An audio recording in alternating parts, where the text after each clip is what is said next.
In this 25th anniversary year of September 11th, the Tunnel to Towers Foundation continues to honor America's heroes. Heroes like Fire Lieutenant Michael Wells, who was inspired by 9/11 to serve his community. After 14 dedicated years of service, he lost his battle with occupational cancer, leaving behind his wife, Katie, and their 3 children. Tunnel to Towers honored Lieutenant Wells by paying off the family's mortgage in recognition of his sacrifices. Donate $11 monthly and amplify your impact with a car or land donation. Go to T2T.org. Peter King, I say this all the time. Peter King, Rudy Giuliani, Peter King, I don't care. 2 best politicians in my lifetime, and I just turned 59 last Sunday. Great congressman, Homeland Security, and the stuff he's done post 9/11 is worthy of mention every week, and I do mention it every week, especially today. Peter, good morning, my friend. How are you?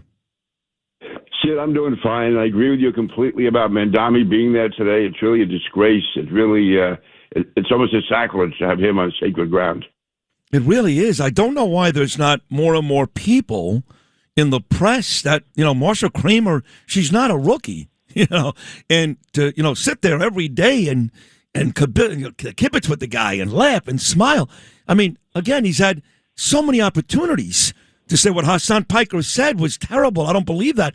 He's never done it. And Peter, look at the work that you've done. I want to go over specifically you, Jon Stewart, and others, what you've done for the families. People are still dying. It was not a one-day event. They're still dying almost 25 years later.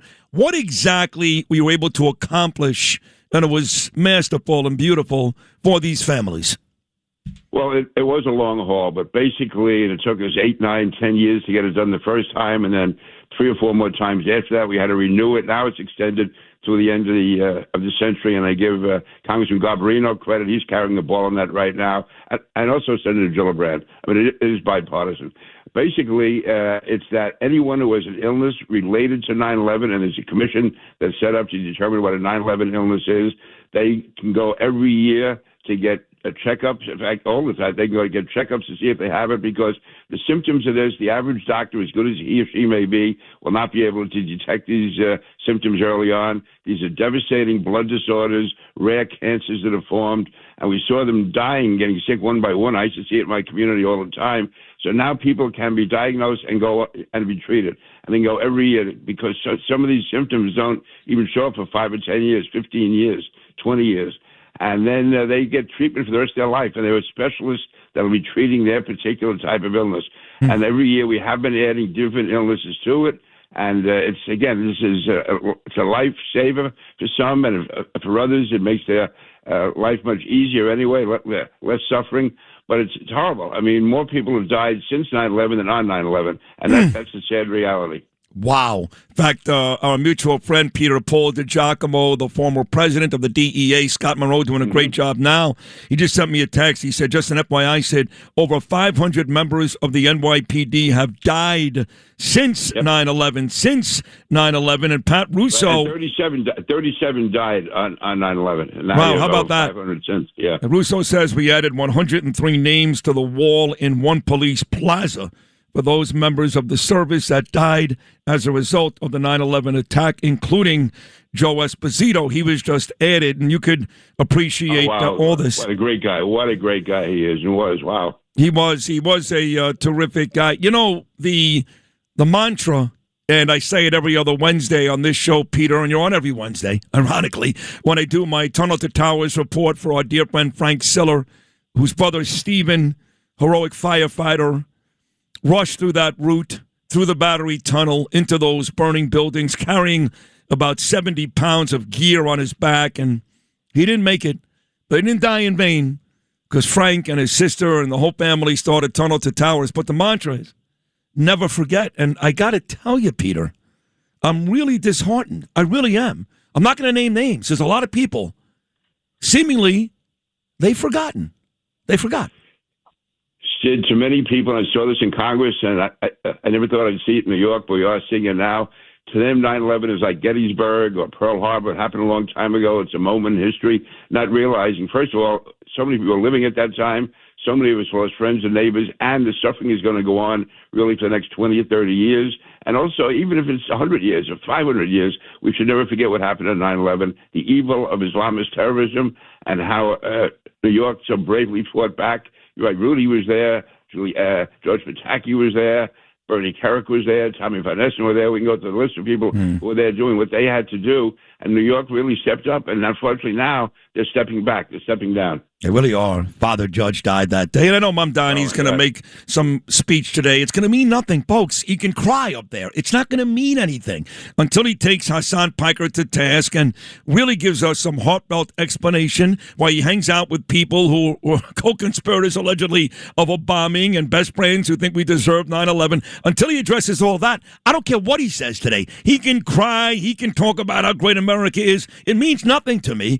And that's why I've been yelling about this really for the better part of 3 hours. Now, let's get to local politics.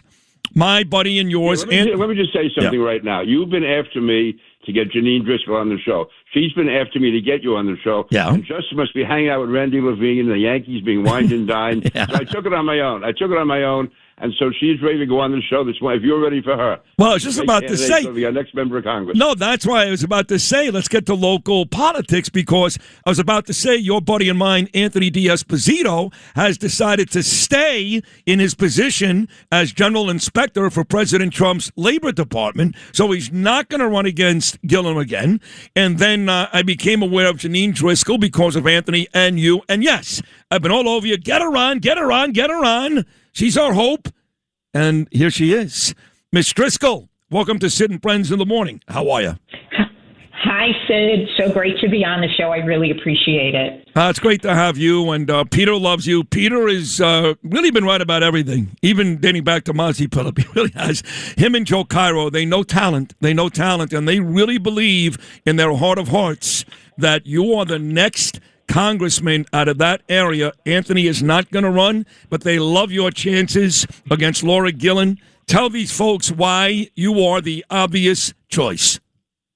Well, I agree with you. I am going to be the next congresswoman out of Congressional District 4. We're going to flip this seat back. I think basically my district that I've been in for 7 years is essentially the same district. It's 96% the same when you look at the map, and then you throw Long Beach in.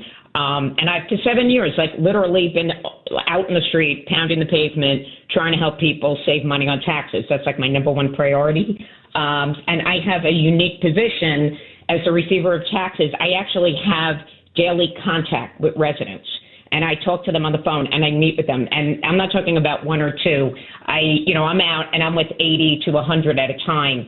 I have thank you notes and, I've established a pretty good rapport. But more importantly, I'm really, really worried about the midterms. It keeps me up at night. I have a big family. I worry about my kids. Where are they going to live? How are they going to survive?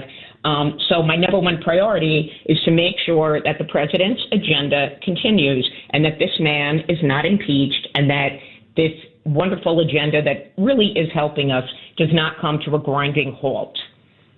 What is the biggest issue with Laura? When Anthony comes on, he usually points out something that she's in favor of. That goes directly against what Nassau County residents want, and quite frankly, goes directly against what Americans want. What do you think is the biggest negative with Laura Gillen?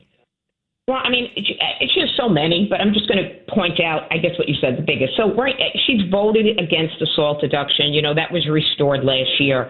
And basically that was because of the hard work of the New York delegation. And the taxpayers are getting income, they file their income taxes. They're getting results. They're seeing it immediately. Everybody's getting a check in the mail. She voted no on that. And then in the big, beautiful bill, there were a number of items, no tax on tips, no tax on overtime, no tax on Social Security. And she voted no on that. She voted no on the child tax credit. Basically, if she had her way, the Trump, tax credits, everything would have expired. So I think that she really doesn't have the interest of the Nassau County residents. She will always take the party line. She's always going to fall in line with Hakeem Jeffries and Kathy Hochul, for that matter. And that is not what Nassau is about. We have, as you know, it's a wonderful place to live, but we are on the city border. Actually, I live right on the city border, and it's funny because when my husband and I moved out here 24 years ago, I'm from Queens. I'm a Queens girl, and I didn't want to be too far in law. It was a big thing for me to move out of the city, right. And so I'm close. But during the Biden administration, we have hotels, and we border Queens. We had all these migrants in these hotels coming into our neighborhoods. It was kind of a disaster, and I saw firsthand what could happen in Nassau. And because of Bruce Blakeman, who is really phenomenal and has done an unbelievable job in Nassau County. I mean, I can't tell you enough good things about Bruce. I think I listen to you all the time, so I know that you are very good friends with him. Love him. Yeah. We can't risk being so close to the city and having this all fall apart. And it's not fair to Bruce or whoever is going to be the next county executive when Bruce is in Albany next year, that person has to deal with two Democrats holding those congressional seats. So that's why I'm doing this. And believe me, this is not, as you know, it's not an easy thing, but I'm all in. I'm going to work day and night until November. We're going to flip the seat. We're going to take care of our families. We're going to take care of our police. I'm a huge proponent of the NYPD and the Nassau Police. Right now I have a son in the academy, in the city academy.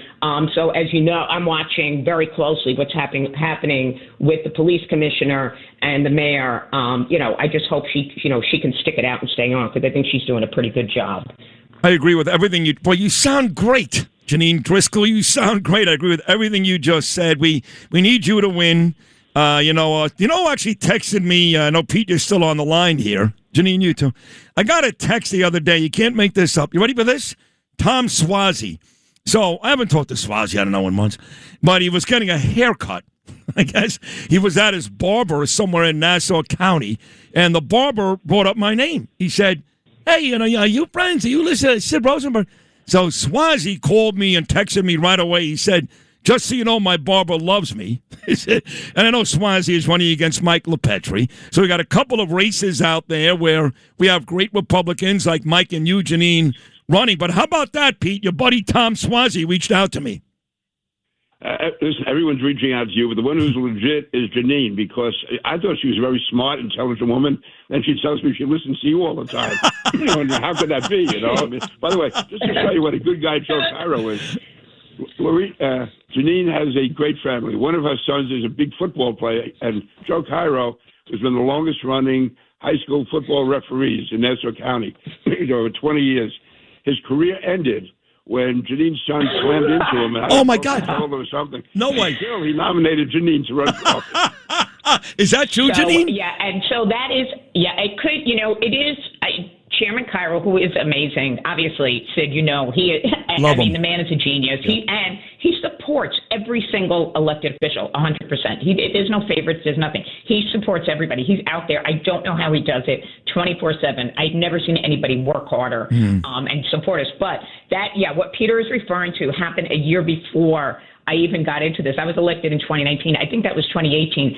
And I heard the story. I was horrified. I said, oh, my God. And I started thinking, wow, Patrick was he was on that team, and it's become sort of an urban legend now.